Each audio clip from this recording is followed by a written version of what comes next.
Slide. reason. Recap means तो पहले से ही स्टार्ट कर देते फिर। नहीं सर, पहले वाला क्यों जरूरत है, अभी ये वाला ठीक ये है ना। वाला, ये वाला या ये वाला। हाँ हाँ ठीक है, ये फिर से स्टार्ट कर दीजिए। ठीक है चलो समझते हैं। Okay, so today's topic is importance of human resource development. What is its importance, and what it human resource significance, or what it its contribution to any organization, how HRD contributes to any organization in any sector. Okay, हम ये पढ़ेंगे। पहला है, because of human resource development there will there will be a increase in productivity. Now how, the question comes to your mind that how is it possible that working, being a HRD in any organizations can increase the productivity of any company or any organization? How can it be possible?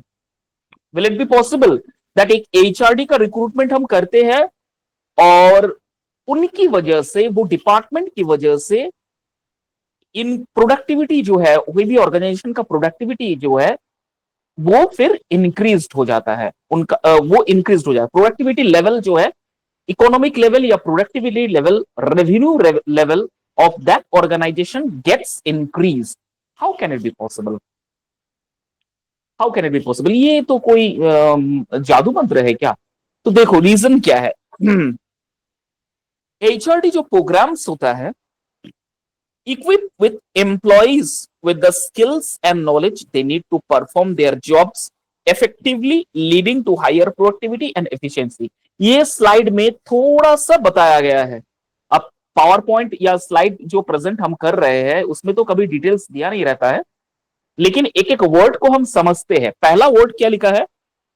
HRD programme equip with employees. इसका मतलब क्या है? Always remember, wherever there is employees there is a need of HRD, and wherever there is HRD there is a need of employee. Both are correlated to each other. Mathematical में हमने coordinate geometry या correlative functions ऐसा कुछ हम पढ़े थे class 10 या 9 में। तो उसी तरह से both this HRD and employees are correlated to each other, एक दूसरे का पूरक है।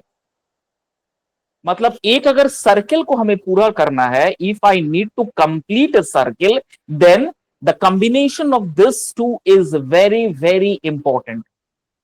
Without this two co related a circle cannot be completed. ठीक है, तो पहला समझ लो ये बात कि एचआरडी अगर है, इसका मतलब है एम्प्लॉइज होना चाहिए। अगर एम्प्लॉइज है तो एचआरडी होना चाहिए। दोनों में से अगर कोई भी एक जो है डिस्कनेक्ट हो जाता है, इसका मतलब जो आपका चेन बन रहा है, productivity level, revenue level, revenue generate system, economic level का जो चेन बन रहा है वो फिर टूट जाता है, कुछ गैप्स क्रिएट हो जाता है। इसलिए पहला वर्ड जो यहां पर पहला जो लिखा हुआ है, HRD programme equip employees, this is very much important. Always remember that HRD always try to equip with employees, always equip with HRD. And now why and how this HRD equip with employees? Basically HRD equip with employees with their skill and the knowledge that the employees need to perform their job effectively. I have already told you in my previous slide or in my previous class to both of you that HRD not always look after the welfare of the employees. Remember one thing, HRD's responsibility cannot strict or stick to only one area. No, HRD need to perform in miscellaneous activities. The involvement of HRD must be miscellaneous to every department, activities to every department. Suppose, for example, the HRD need to look the welfare of the business.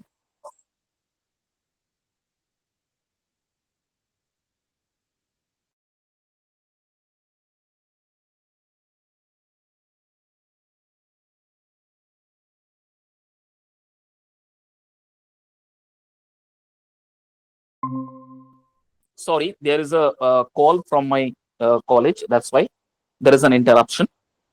Unknown call, actually. Okay, wrong number. So let us continue. So I am telling you that I was there that HRD not always stick to only one res- he or she need to perform miscellaneous activities. For example, HRD need to look after the welfare of the employees. How? Look after the PF account, balance, salary credited on time or not, how much CL there for a how much CL a person can avail during his tenure, how much medicals are there, how much what you can say earning leaves are there. These are and one area employees need to work. This is the welfare part. Another important part which HRD need to look is the employability and knowledge skill of the employees. HRD need to uh, arrange a training session for every employee's need so that they can be skill oriented. They can develop in their personal field, in their not in their personal field, in their professional field. HRD need to look on that. Whether the employees are performing their duties diligently or not. That is another area HRD need to look. Whether the employees are coming on time or not. That is another area that HRD need to look. Another important part is whether the HRD is professional and knowledgeable enough to cope up with the situation and work that has been assigned. That is another part HRD need to look. So overall जो दावेदार होता है वो HRD के ऊपर ज्यादा maximum responsible या responsibilities दिया जाता है.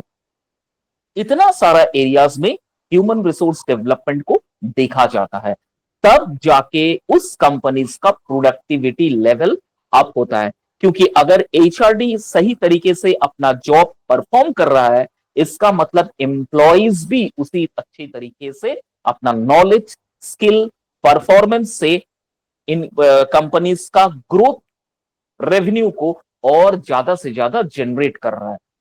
इसीलिए यहां पर ये इंक्रीज इन प्रोडक्टिविटी लिखा गया है. Another is improved employer retention. This is another important area that you need to understand. Improved employers retention. What is the meaning of this? Investigating in employee development demonstration that an organization values to employees leading to higher job satisfaction and reduce turnover rate.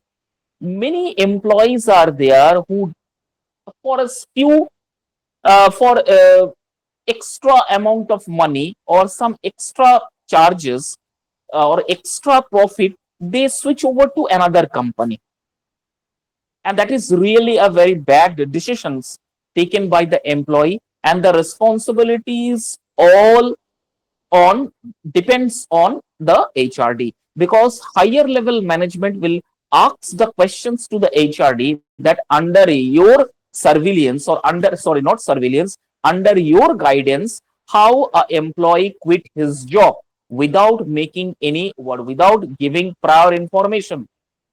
कैसे आपके under में एक employ बिना बताए job छोड़ के दूसरी जगह चला जाता है, ये एक प्रॉब्लम हो जाता है. तो एम्प्लॉयज को रिटेन करवाना, that is an another important challenges that HRD need to look after. क्योंकि ये अगर चला जाता है तो आपका एचआरडी का जो अप्रेजल का टाइम होता है ना, उसमें बहुत इंपैक्ट होता है. तो कॉज लेटर मिल जाता है, एक्शंस लिया जाता है, दैट व्हाई इट हैपेन. हो सकता है आप उनसे बदमिजाजी से बात कर रहे हो सकता है आपके कामों से वो खुश ना हो, जिसकी वजह से वो एम्प्लॉय जॉब छोड़ के चला जाता है। Yes, this is a fact that HRD has to provide a explanation to the higher authorities that why the employees left the job without prior information. What is the reason behind it? Now HRD has to answer it. बहुत बड़े बड़े organisations में ये देखा गया है कि इस तरह का लॉ बना हुआ है, लेबर लॉ इस तरह का बना गया है, जहां पर अगर जॉब सेटिस्फेक्शन नहीं होता मिलता है तो एम्प्लॉय स्विच कर देता है दूसरे कंपनीज में। इसका पूरा जो मतलब जो रिस्पॉन्सिबिलिटीज या रिस्पॉन्सिबल होता है वो एचआरडी होता है। उसने अच्छी तरह से मोटिवेट नहीं किया, हो सकता है उसने अच्छी तरह से काम नहीं समझा पाया, हो सकता है उससे कैसा काम लेना चाहिए वो नहीं कर पाया। बहुत सारा रीजन है जिसकी वजह से एम्प्लॉयज भाग जाता है। अगर कोई एम्प्लॉयज ऐसा चला जाता है विदाउट बीइंग नोटिस, तो आपका जो ग्राफ लेवल है, रेवेन्यू जनरेट का जो ग्राफ लेवल है, वो फिर फॉल डाउन कर जाता है। ठीक है, तो this is another important area that HRD need to look after. So what the HRD used to do, they used to investigate in employees development. HRD तब क्या करता है, अब क्या करता है, वो इन्वेस्टिगेट करता है कि किस तरह से मैं और एम्प्लॉयज को मोटिवेट करूं ताकि वो और डेवलप हो जाए और ऑर्गेनाइजेशंस के लिए वो बेनिफिट हो। ठीक है, और कैसे वो वैल्यूज क्रिएट करे, अच्छा एनवायरनमेंट में कैसा वो कैसा दे, उसको मैक्सिमम प्रॉफिट मैं कैसे करवाऊं। ठीक है, टाइम टू टाइम उनको सैलरी कैसे दूं। These all are the responsibilities handed over to the HRD. ठीक है, तो this is the important part, improved employer retention. जहां पर देखिएगा एचआर का कोई रोल नहीं होता है, सुपरवाइजर के अंडर में चला जाता है, वहां देखिएगा इस तरह का झंझट बहुत सारा होता है। टाइम में सैलरी ना आना, टाइम से छुट्टी ना मिलना, काम और काम सिर्फ, लेकिन जब भी आप छुट्टी के लिए कुछ जाए, अर्जी लगाए या फिर, तो आपका सीएल कट जाता, सीएल नहीं, आपका सैलरी डिडक्ट हो जाता है। आपका जो आप जो एवरी मंथ सैलरी उठाते हैं उसमें कुछ ना कुछ गलतियां रह जाती है। तो these lot of the things are happen if any employees supervise under any kept under any supervisor. ठीक है, तब ये होता है जब बीच का सुपरवाइजर रहता है, एचआर नहीं रहता है, तब ये प्रॉब्लम्स होता है। लेकिन जब भी इन्वॉल्वमेंट, जब भी there is an involvement of HRD in any organisation, then these are the factors the HRD need to look after: overall development, proper environment, motivate, okay, skill, knowledge, okay, values the organization का values, vision, mission, ये सब समझाना। ठीक है, तो this is another important work and significance of HRD. Third जो है वो है enhanced innovation. This is another important point which you need to remember. Enhanced innovation. Innovation को और ज्यादा से ज्यादा enhance करना, और ज्यादा से ज्यादा उसको विकसित करना, that is called enhance. कैसे? HRD programs encourage employees to think creatively and develop new ideas, fostering a culture of innovation that drive business growth. कैसा करता है? एचआरडी का एक और रिस्पॉन्सिबल होता है कि क्या काम को कितना डिफरेंट तरीके से आप कर सकते हो, दैट इज स्किल। और ये सारा स्किल जो है एचआरडी के रिस्पॉन्सिबल अंडर में आता है कि वो एम्प्लॉयज को इस तरह का ट्रेनिंग दिलवाए, दे नहीं दिलवाए, ताकि एम्प्लॉयज जो है ज्यादा से ज्यादा क्रिएटिविटी, ज्यादा से ज्यादा इनोवेटिव आइडियाज अपने काम में जनरेट करें। इससे what will be the ideas? This will going to foster the culture of innovation in any companies. Company में फिर ये धूम लग जाएगा कि मैं कैसे और अच्छा से अच्छा इनोवेटिव तरीके से काम करूं। इससे क्या होगा? बिजनेस जो है और ज्यादा से ज्यादा ग्रोथ होगा। This is called enhanced innovation. अब देखो, एक I was week back, I was looking on a YouTube videos that how in innovative way the electricians are wearing or using cutting pliers, how they very swiftly and very innovative way they are making a switchboards, they are giving the connections in a very innovative way, in a very innovative way. Same काम एक electrician करता है, और थोड़ा बहुत हम लोग भी जानते हैं कि किस तरह से एक तार से दूसरे तार को ज्वाइन किया जाता है. We also know that how to join the electric wires. Okay, we need to cut the two head of the wires, and after that we need to uh, turn, and we need to join with cutting pliers, and after that we need to black tape the wire. This is the way we can only do. But in innovative way, through these videos, an innovative way or a skilled employee or a labor can do it at a very different way. How? It's a really very good example. First of all, what he has done, he just separated the entire wire, copper wire. He just separated the entire copper wire, 1, 2, 3, 4, 5, 6 of one end, and another end of the wire also been separated the copper wire with 1, 2, 3, 4, 5. And after that, they tie the what you can say, the wire, copper wire. Okay, and after that, the remaining heads or remaining thread of the copper wire is being turned in rotation. And what we find, the result is that it's very intact, and now hardly if anybody pull the wire, then it will not going to get disconnected. Okay, this is an innovative way of wiring. Through the videos I can learn, through the videos we can understand. This is the skill employee. This is a very innovative and researched way. The employees feel that if I tie the wire in this process, then it will be, the longevity of the wire will be consistent for longer period of time. This is called the innovative skill oriented. और ये कैसा new ideas कैसा develop होता है, आप अगर काम करने की जगह पे इस तरह का एनवायरमेंट माहौल क्रिएट करके दीजिएगा, तो डेफिनेटली आपको ये रिजल्ट देखने को मिलेगा कि एक अगर नए तरीके से काम कर रहा है, तो दूसरे भी सोचने लगेगा कि हम उसी काम को और बेहतर और बढ़िया ढंग से कैसे कर सके. Okay, this is called enhanced innovation. The third, last one is stronger corporate culture. You need to have this. Means if you are working in a corporate culture, you need to understand the corporate culture very well. In my previous class, I have already told you that nobody is friend in corporate culture. Everybody is the colleague. Everybody is a colleague to you.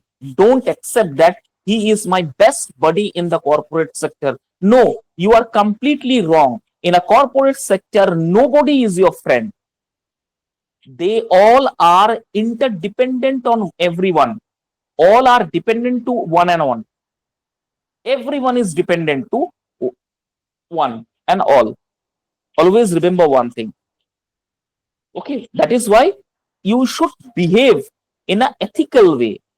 You should know the etiquettes, how to deal with this corporate culture.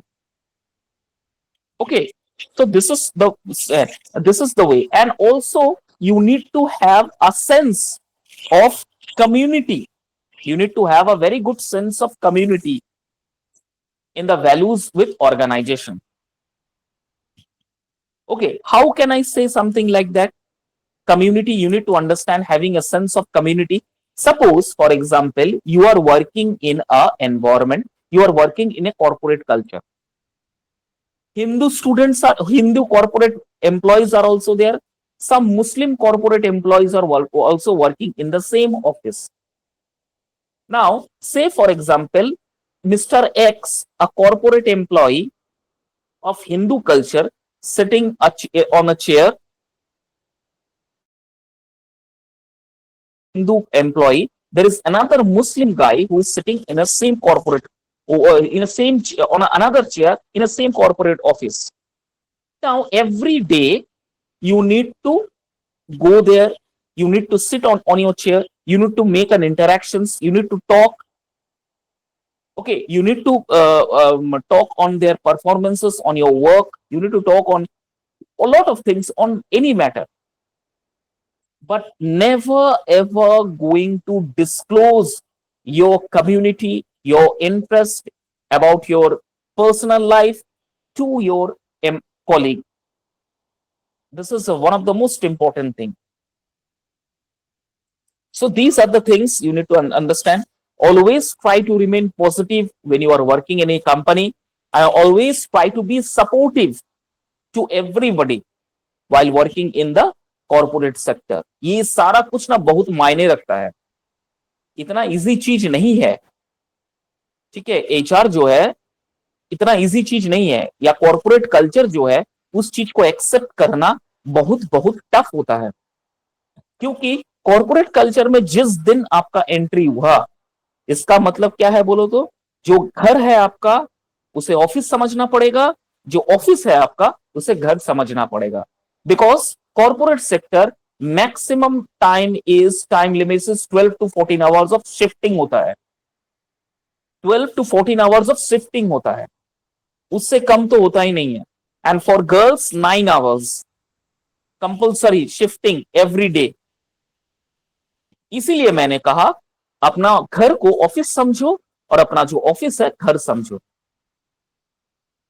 कब sunrise होगा, कब sunset हो जाएगा, कब दिन आएगा, कब रात आएगा, कौन सा त्योहार घर चला, कौन सा त्योहार पास हो जा रहा है, आपको कुछ इल्म नहीं होगा, आपको पता ही नहीं चलेगा. When ever you enter the corporate premises. मैं एक आप लोग सुन रहे हो? आर यू लिसनिंग और everyone? Yes sir. Yes sir. मैं एक बहुत ही दुखदायी एक्सपीरियंस आप लोगों के साथ शेयर करना चाहता हूं. In my college, I was also looking after the Department of Training and Placement department. Okay, I need to look after the Training and Placement department, and my job role is to groom the candidates. Groom the candidate, make them ready for the interviews, how to crack the interviews, how to answer the questions, what are the proper dress codes you need to have, what are the etiquettes you need to maintain during the time of interview. These all are the things I need to look after my candidate students.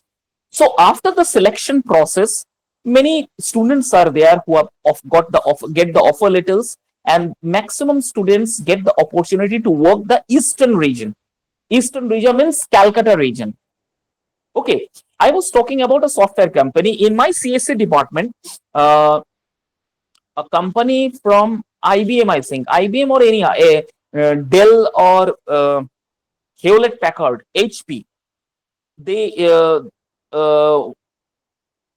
means Hewlett Packard, yes.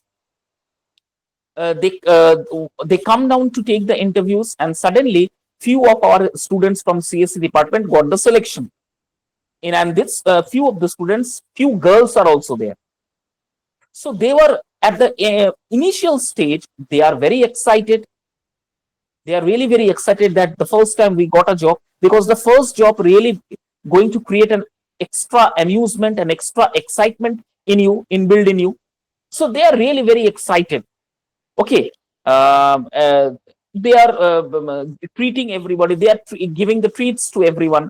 They are throwing a parties to everybody else. Okay, after the 2 months, I have to go. I have to leave the Jamshedpur and go to Salt Lake. They are all the maximum girls posting was in the Salt Lake, which is in Calcutta.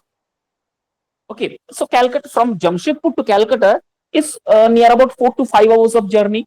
So their parents are also agreed that okay, no problem, you can go there. Okay, so after the joining of that company, we as a training and placement department, once we in every alternate 2 or 3 months, we need to go and visit the candidates to the candidates, how they are performing, whether they are happy or not, what are the difficulties now they are having. We need to look over that. So after the completion of the first 2 months, I visited to some of the few visited to some of my few students. They are in somebody else in Hewlett Packard, somebody was in Dell, HP, and all. So they are very excited. Thank you very much, sir. It's a big opportunity for me to get such type of a job. Good salary, always salary comes on time.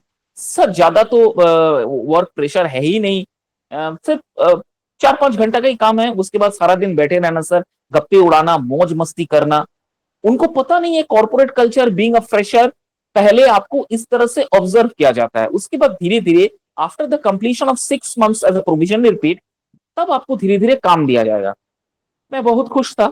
मैं अपना जो reporting head है, हमारे जो training and placement के जो head है, उनको मैंने रिपोर्ट किया that sir everything is fine, students are really very happy, they are very excited and hope they will do well in their company. तो मैंने इस फीडबैक रिपोर्ट कर दिया। Next 3 months, after 3 months, again we had to visit to our candidates who are working over there. Suddenly, means after visiting there, suddenly I found that the students, those who are very much excited, they are now started screaming, crying literally. Sir, हम नौकरी नहीं करना चाहते, we don't want to do the job. जैसे ही हमको देखा रोना start कर दिया। अरे बाप रे, ऐसा रो रहा है कि लग रहा है कि ससुराल जाने वाली है। They wanted to go to ससुराल, इस तरह से घर छोड़ गए। अरे मतलब हद है। अब लग रहा है कि मतलब क्या जेल से लोगों को निकलना है। मतलब मुझे देख के लोग ऐसा कर रहा है कि साथे में घर आ रहे, बच्चों जैसा, जैसे प्ले स्कूल में बच्चे जैसे पहला दिन जाते तो कितना रोते हैं। They are just literally crying in such a way, sir घर चलिए, सर हम घर में कोई छोटा मोटा नौकरी करेंगे, लेकिन हम नहीं यहाँ नहीं रह पाएंगे। तो मैंने जब शांत हुआ, कितना घंटा रोएगा, जब आधा घंटा 15-20 मिनट कंटिन्यूसली रोया, उसके बाद मैंने उनका जो टीम लीडर था, मैंने इनसे थोड़ा सा परमिशन लिया। परमिशन लेके मैं नीलम सब ग्रुप को लेके, 5-6 जन लड़की थी, इनको लेके एक कैफेटेरिया में बैठा और मैंने इनसे पूछा क्या रीजन है, what is the reason why you want to quit this job. बेवकूफ की तरह तो कोई नौकरी नहीं छोड़ता ना, कुछ रीजन अगर है, मोलेस्टिंग, हैरेसमेंट, सैलरी टाइम से नहीं मिल रहा है, अगर इस तरह से है फिर क्विट करो। रीजन क्या है? रीजन ये था कि दुर्गा पूजा में इन लोगों को कॉलेज लेवल में जो जैसा होता है कि एवरी ईद, एवरी फेस्टिवल में छुट्टी मिलता है, every Saturday Sunday they used to have a holiday, bunk करना, ये कर। अब क्या है, इस तरह का माहौल एनवायरमेंट पे हम लोग रहना सीख गए हैं, स्टूडेंट रहना सीख गया है। अब उस स्टूडेंट्स को जब कॉर्पोरेट कल्चर में डालिएगा और कॉर्पोरेट कल्चर इस तरह से है, तब जाके लोगों को थोड़ा सा डिफिकल्टीज होता है। तो लोगों को मैंने उनसे पूछा कि रीजन क्या है, पहले बताओ, कोई तंग कर रहा है? कॉर्पोरेट कल्चर में ऐसा होता है, कुछ प्रैंक कर रहा है गंदे तरीके से, मोलेस्टिंग कर रहा है, हरासमेंट कर रहा है, अब्यूज कर रहा है, क्या है? इस तरह से कॉर्पोरेट कल्चर में लड़कियों के साथ अक्सर होता है। तो I asked them personally, one is to one. They told me, sir, nothing, no problem is there. We just we just want to go. हम बोले रीजन क्या है? Why we want to go? What is the reason behind it? And you will going to surprise to listen the reason. ऐसा लग रहा है कि झापड़ मारे, इतना अच्छा नौकरी। बोल रहे कि सर दुर्गा पूजा के वक्त हम लोग को लगा छुट्टी मिलेगा 10-15 दिन का, हम लोग घर जाएंगे, छुट्टी कैंसिल हो गया सर, हम लोग को घर जाने का मौका नहीं मिला। दुर्गा पूजा में छुट्टी, हम लोग मतलब दुर्गा पूजा में ऑफिस आना पड़ रहा है सर। पहले 4-5 घंटे का नौकरी होता था, मतलब 4-5 घंटे का शिफ्ट होता था। After that we used to go home. अभी 9 hours sir, it's really very hectic sir, मैं नहीं ले पा रहा हूँ सर। और टाइम में प्रोजेक्ट कंप्लीट नहीं करने से डांट मिल रहा है ऊपर से, ये वगैरह वगैरह। यही रीजन था कि टाइम में प्रोजेक्ट कंप्लीट नहीं हो पा रहा है, जिसकी वजह से डांट मिल रहा है। दूसरी बात, घर जाने का मौका अभी नहीं मिल रहा है, क्योंकि कॉर्पोरेट कल्चर्स में आपको तुरंत छुट्टी नहीं मिलता है। It's very difficult to get means holidays, और if you want holiday then it's very difficult, क्योंकि बहुत सारा आपका जो डिपार्टमेंट है, बहुत सारा एडजस्टमेंट करना पड़ता है। Then are allowed to go. Sir हम लोग को छुट्टी नहीं मिला, दुर्गा पूजा में हम लोग नहीं जा पा रहे घर, कब मतलब पूजा पार हो, कब पूजा बीत जा रहा है हमको पता ही नहीं चल रहा। सुबह मॉर्निंग शिफ्ट में आते हैं, जाते आते रात 9 साढ़े 9 बजे, सर अच्छा नहीं लग रहा सर, फिर सुबह 9 बजे रिपोर्टिंग टाइम, थोड़ा लेट होने से दिक्कत वगैरह वगैरह, कैब आके खड़े रहता है। तब मैंने कहा उन लोगों से कि listen, this is your first job, आप अगर घर जाना चाहते हो यू कैन क्विट, मैं बात करूंगा तो आप लोग को आप लोग निकल सकते हो, क्योंकि आप लोग का प्रोविजनल पीरियड खत्म नहीं हुआ है। आप लोग इस बीच अगर if you want to quit the job you can quit the job, लेकिन एक बात बताओ, मैंने उनसे कहा कि घर जाके करोगे क्या? एक दिन एक हफ्ता आपको अच्छा लगेगा कि मैंने कौन सा माहौल से निकल के आया, लेकिन जैसा ही एक महीना बीते गया और घर में उसी तरह से आप बैठे रहोगे, कोई काम नहीं कुछ नहीं, सिर्फ और सिर्फ सुबह शाम रात भर घर का खाना और घर में सोना और टीवी देखना और मोबाइल देखना, जिंदगी का कुछ सीख नहीं और कुछ नहीं, और एज जैसा बीत रहा है, as the age grow on, आपको नौकरी मिलने भी तो मुश्किल हो जाएगा ना, you will suffer to get a job.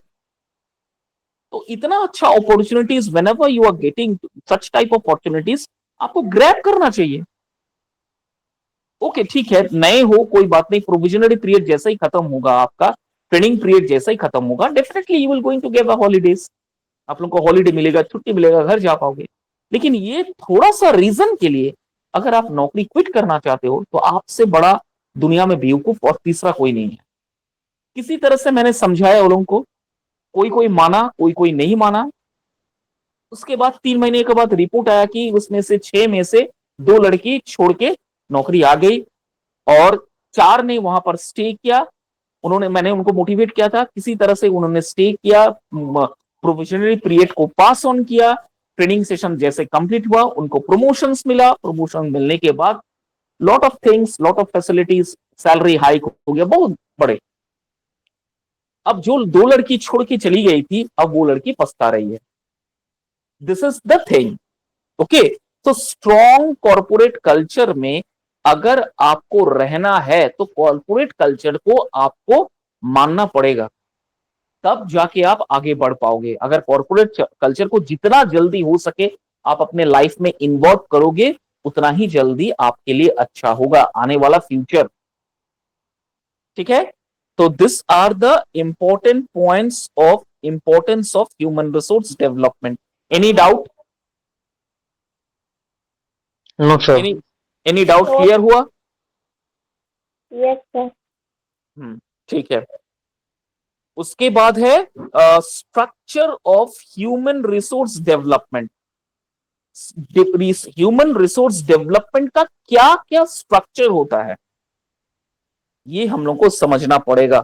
पहला है ट्रेनिंग एंड डेवलपमेंट, जो पिछले स्लाइड था लगभग लगभग सेम चीजें है, बार बार यहां पर एक ही चीज को ना घुमा फिरा कर रिपीटेशन किया गया है। ठीक है, पहला है training and development which is very much compulsory for every employees and for personal HRD also to go through it, training and development. ठीक है, क्या करता है? This area focuses on providing employees with the knowledge and skills they need to perform their current job effectively.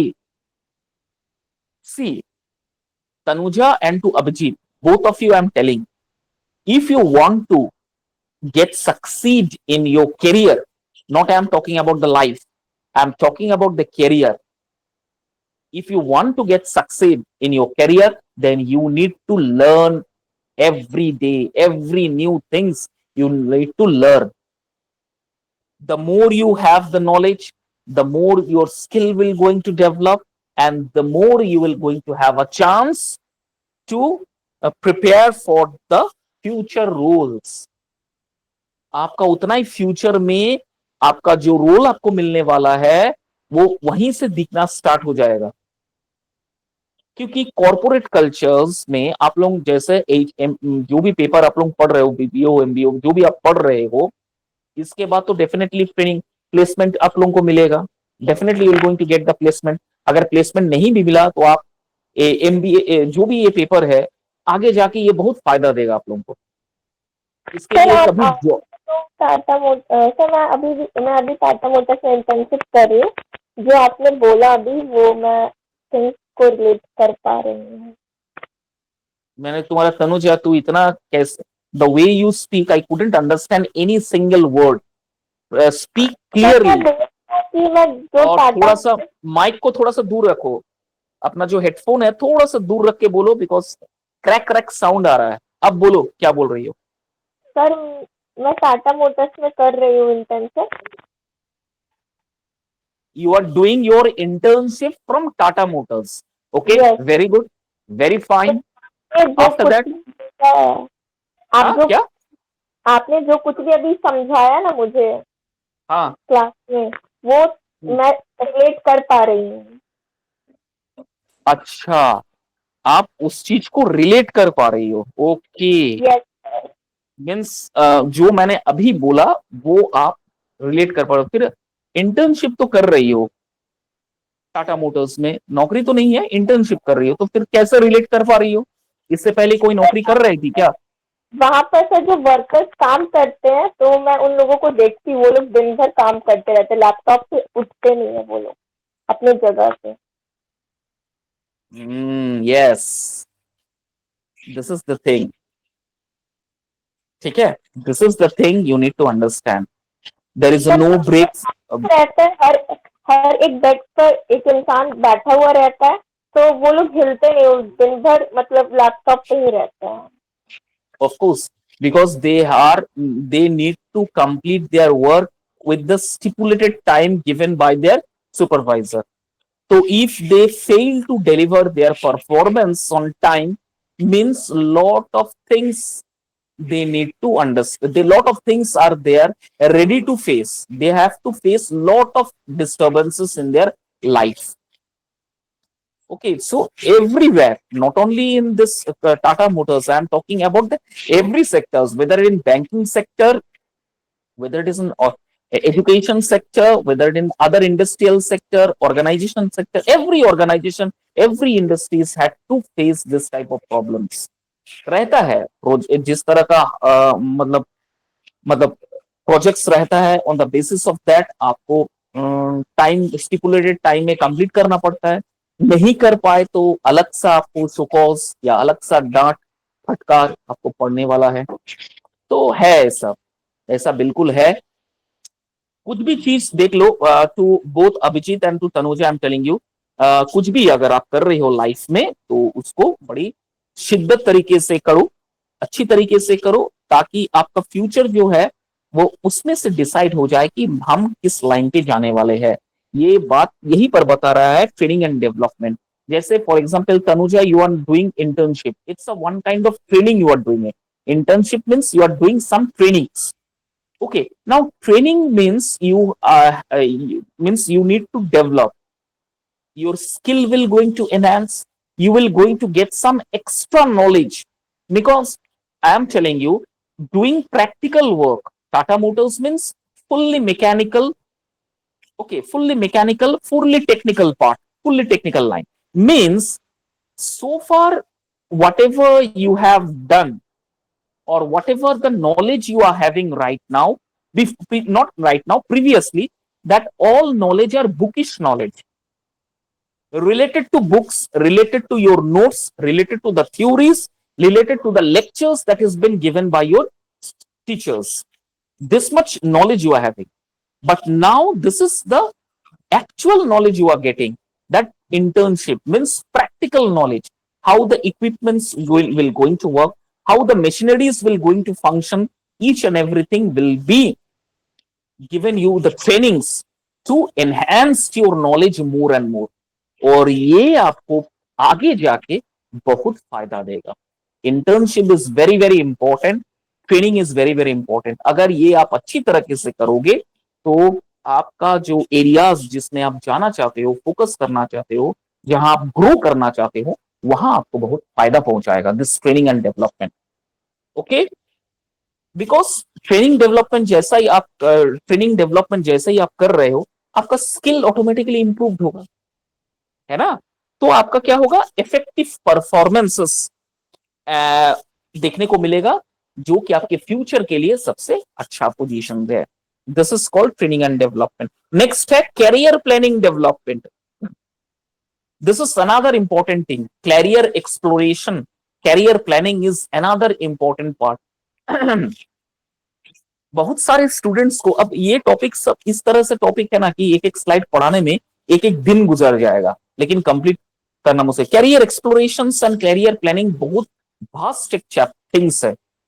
First of all, you understand your thoughts, understand your skill, how your capabilities, your knowledge, how can you face the in during adverse situation। कितना sentiments है आप में, थोड़े से डांट देने में आप रो पड़ते हो कि नहीं पड़ते हो, बहुत सारा क्राइटेरियाज है। आपको अगर कोई डिमोटिव करना चाहे तो आप तुरंत डिमोटिव हो जाते हो कि नहीं। अगर आप तुरंत डिमोटिव हो जाते हो तो आपके लिए desk job is the best job. आप कभी भी मैकेनिकल या टेक्निकल लाइन में मत जाइए। इस तरह से कैरियर प्लानिंग किया जाता है। अगर आप सोफिस्टिकेटेड हो, sentimental kind of a guy और अ गर्ल हो, then never ever going go to a technical line. Choose any desk job, choose any desk job, executive position job, desk job. Don't go for target oriented job. Target oriented job is not a cup of tea for the people who are very sentimental and who are very much emotional people. Emotional and sentimental peoples जो है वो कभी भी banking sector में काम नहीं कर पाएगा, नेवर। बिकॉज बैंकिंग सेक्टर और banking area, whether it is in nationalized bank or whether it is in private bank, both the banks require sell। आपको जैसे फॉर एग्जांपल एट एंड आप सोच रहे हो कि मैं पंजाब नेशनल बैंक में कर रहा हूं, आधा सरकारी नौकरी है मेरा, अरे झकास नहीं यार, वो सिचुएशन गया। अब सिचुएशन बहुत एडवर्स हो गया है बैंकिंग सेक्टर्स में। 9 hours to 10 hours of shifting होता है, मंडे टू फ्राइडे या मंडे टू सैटरडे, और रोटेशनल होता है, मतलब ऑल्टरनेट डेज में आपको जाना पड़ता है। And apart from that sale दिया जाता है। आपको कितना क्रेडिट कार्ड सेल आप किए हैं, कितना इंश्योरेंस आपने पिच किए हैं, कितना आपने सेविंग्स अकाउंट खोले हैं, कितना आपने रिकरिंग अकाउंट खोले हैं, कितना आपका आज पर्सनल लोन पास हुआ है। these targeted being given to the bank managers, और बैंक मैनेजर्स ये टारगेट जो है डिस्ट्रीब्यूट करके अपने अंडर में जितने भी एम्प्लॉयज काम कर रहे हैं, चाहे वो कैशियर हो, चाहे वो एडमिनिस्ट्रेशन देख रहा हो, चाहे वो एग्जीक्यूटिव, चाहे वो डेस्क जो जितनी भी बैंकिंग सेक्टर में एरिया है उसको डिवाइड कर देते हैं। और जैसे ही छुट्टी होगा, छुट्टी से पहले जैसे 4 बजे चलो पैक आप निकल जाते, नहीं। आप आदित्यपुर, बिष्णुपुर, कोई भी बैंकिंग के पास से गुजरिए, देखिएगा बाहर से मतलब अंदर से ताला बंद करके लोग काम कर रहे हैं। कभी देखे हो, कभी गुजर के देखो कोई भी बैंक के सामने से। यस सर, देखे हैं। just go you think the state bank is a means state bank job is a very what you can say means a very, मैं वो इंग्लिश वर्ड भूल जा रहा हूँ, state bank prestigious, sorry, doing in a job in a state bank is a very prestigious job, okay, doing a job in a bank, state bank is a prestigious job, but look what type of job they has to do, they have to perform। अभी वो गया, धीरे धीरे इतना artificial intelligence, इतना सारा कुछ अभी आ रहा है ना कि बैंकिंग सेक्टर्स जो अभी है उनका हालत खराब हो जा रहा है। क्यों? नए बच्चे जो है अभी वो बैंकिंग सेक्टर्स में जाने नहीं खोज रहे हैं। अभी पहले पीओ जो पहले, हाँ क्या बोल रही हो तनुजा? सर बच्चे बैंकिंग सेक्टर में क्यों नहीं जाना चाहते? तो वही तो समझा रहा हूं, यही तो समझा रहा हूं। पहले बैंकिंग पीओ क्लेरिकल बोल के एग्जाम होता था। After getting the scorecard, you will have to sit for the interview. After the selection of interview, you can go for and you can choose your bank. Okay, this was the procedure. Now the students are so much demotivated working in the banks because of the pressures. Because of the pressures. अगर नरेंद्र मोदी जी ने कहा है कि हम next साल में तीसरा जो है वो मिलीनियर्स या बिलीनियर्स बनना चाहते, मतलब क्या बोले, नेक्स्ट जो है हम इकोनॉमिक पावर बनना चाहते हैं, इसका मतलब क्या आपको समझ में नहीं आ रहा है कितना प्रेशर है?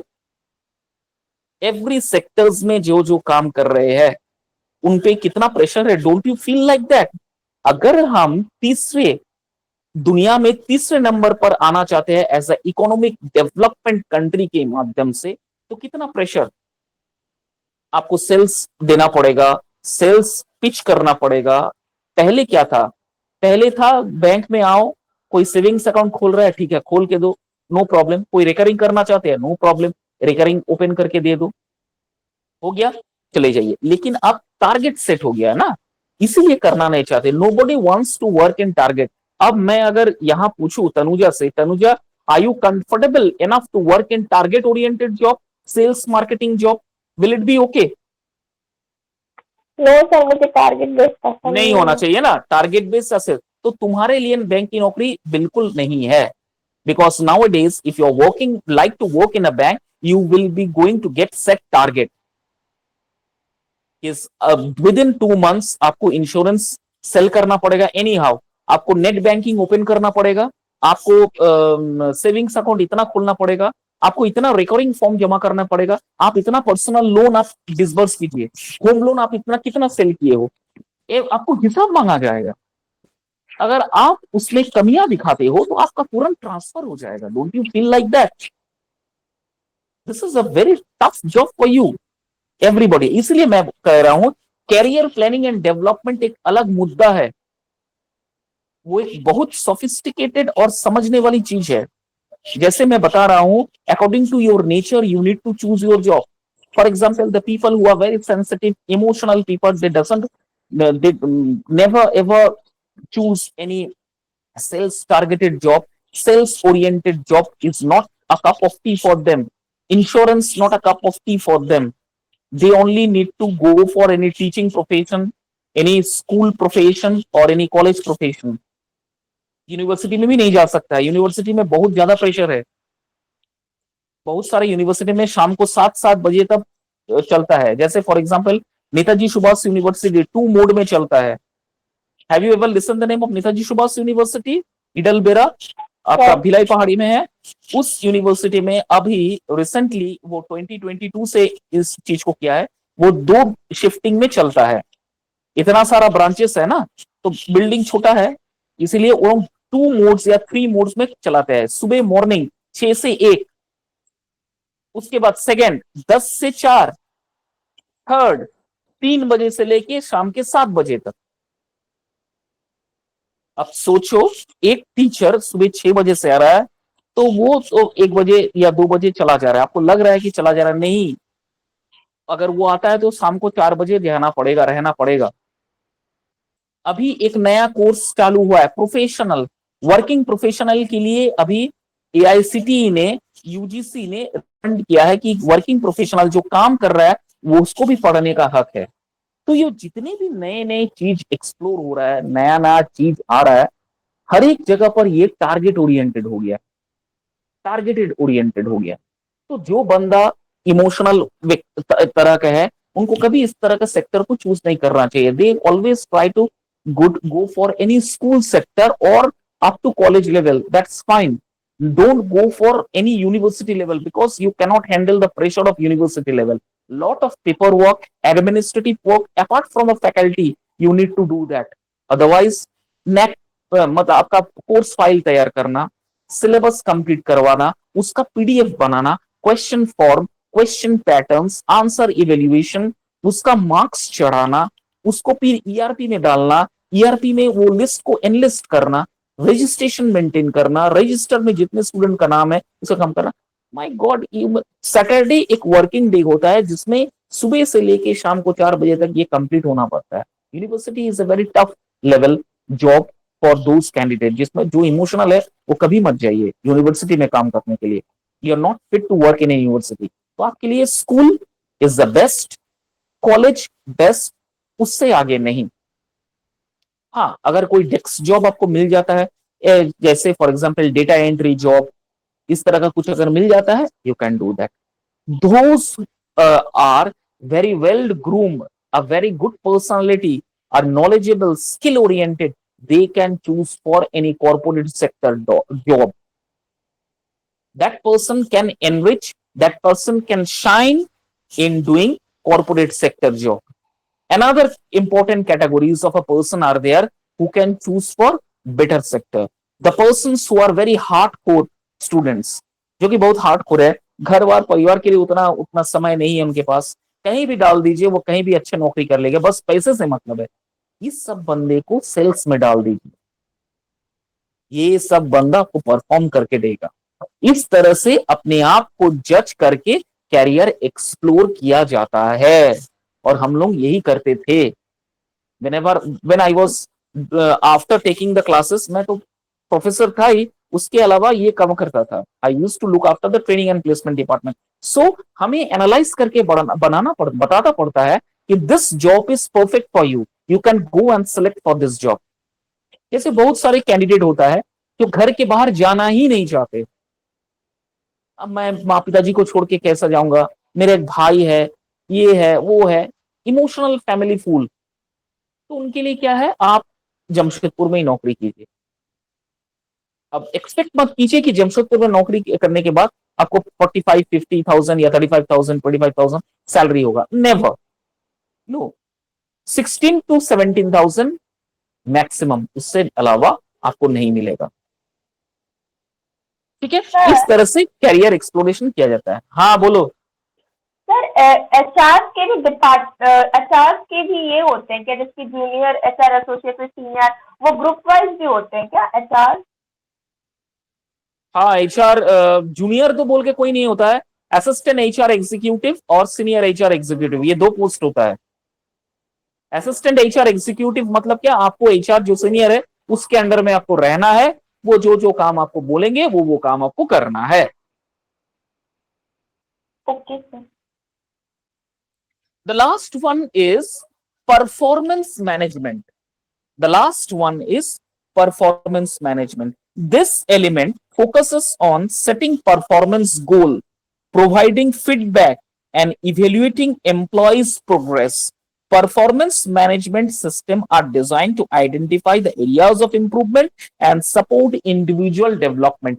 देखिए, performance management, performance criteria is very very important. जैसे तनुजा, आप अभी इंटर्नशिप कर रहे हो, आप इंटर्नशिप के जो फाइल है उसका पहला पेज जो है, प्रीफेस जो पेज रहेगा, उसमें आपका मैनेजमेंट, जो जहां से आप इंटर्नशिप कर रहे हो, the senior authority will going to pass a feedback on your performance that Tanuja has done well during the internship.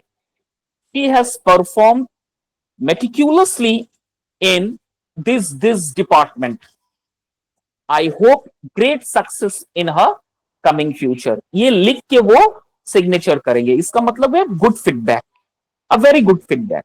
लेकिन अगर वहीं पर लिखेंगे कि इट्स ओके, अगर ये ओके वर्ड लिख देता है, इसका मतलब 50-50, आपने परफॉर्मेंस अच्छा नहीं किया है उतना।